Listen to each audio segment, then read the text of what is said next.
This is initial contact phase. The trunk is erect and using the trunk extensors. The pelvis is rotated 5 degrees forward and we're using the glute med as our main muscle here. In hip, we see a 20 degrees flexion using your glute max and your hamstrings with an anterior ground reaction force.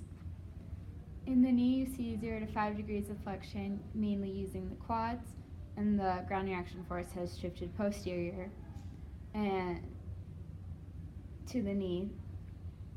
And the ankle is in a neutral position using the tibialis anterior. The ground reaction force, is still posterior to the ankle, and moving on to the next phase.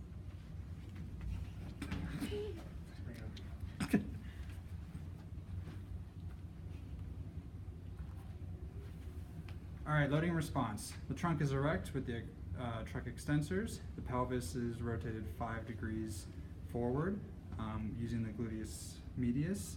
The hip is in 20 degrees of flexion using the gluteus maximus and hamstrings, creating hip stability. The knee is 15 degrees of flexion using the quadriceps with the ground reaction force posterior. The ankle is 5 degrees plantar flexion using the gastroc soleus. Again, the ground reaction force is posterior.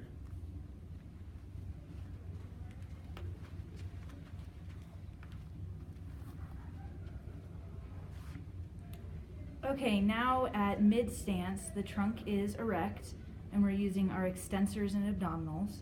The pelvis is in 0 degrees of rotation and the gluteus medius is activated. The hip is in 0 degrees of flexion. The ground reaction force is through the joint.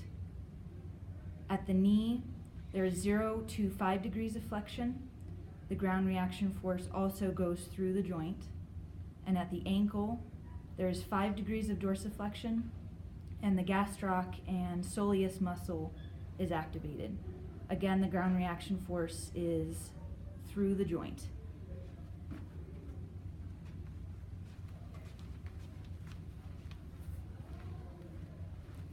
The next step is terminal stance. The trunk is in an erect position with extensors and abdominals being activated. The pelvis is rotated 5 degrees backwards using the gluteus medius muscle. The hip is in 20 degrees of hyperextension with the ground reaction force posterior. And the knee is in 0 to 5 degrees of flexion with the ground reaction force in anterior. And the ankle is in 10 degrees of dorsiflexion with the gastroc and soleus muscles being activated. Again, the ground reaction force is anterior.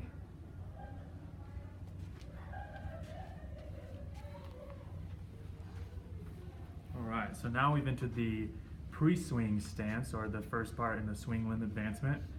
The trunk is in an erect position, and doing this is activating the extensors and abdominals. The pelvis is in a 5-degree backward rotation, and the hip is in 20 degrees hyperextension with the rectus femoris, iliopsoas, and the adductor longus working, and the ground reaction force is posterior on the hip. The knee is 40 degrees flexed, and the ground reaction force is posterior to the knee as well, with the passive knee flexion being 40 degrees. Ankle is 15 degrees plantar flex, and the muscles being used there is the gastroc soleus, and the ground reaction force is in the anterior position.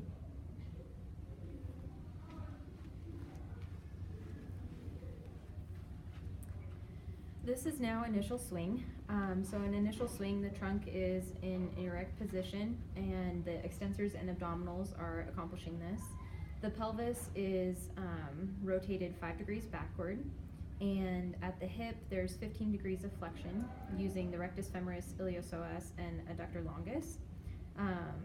The knee is flexed to 60 degrees using the quads and the hamstrings, and the ankle has 5 degrees of plantar flexion using tibialis.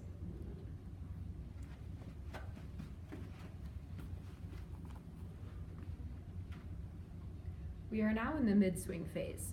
The trunk is erect using the abdominals. There is 0 degrees of rotation at the pelvis. The hip has 25 degrees of flexion using the hamstrings, and the knee also has 25 degrees of flexion using the quadriceps and the hamstrings, and the ankle is in neutral using the tibialis anterior.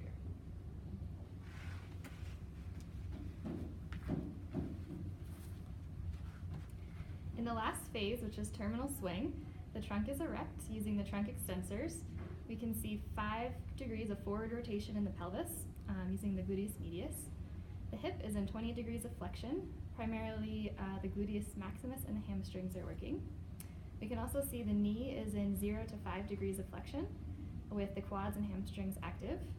And the ankle is neutral using the tibialis anterior.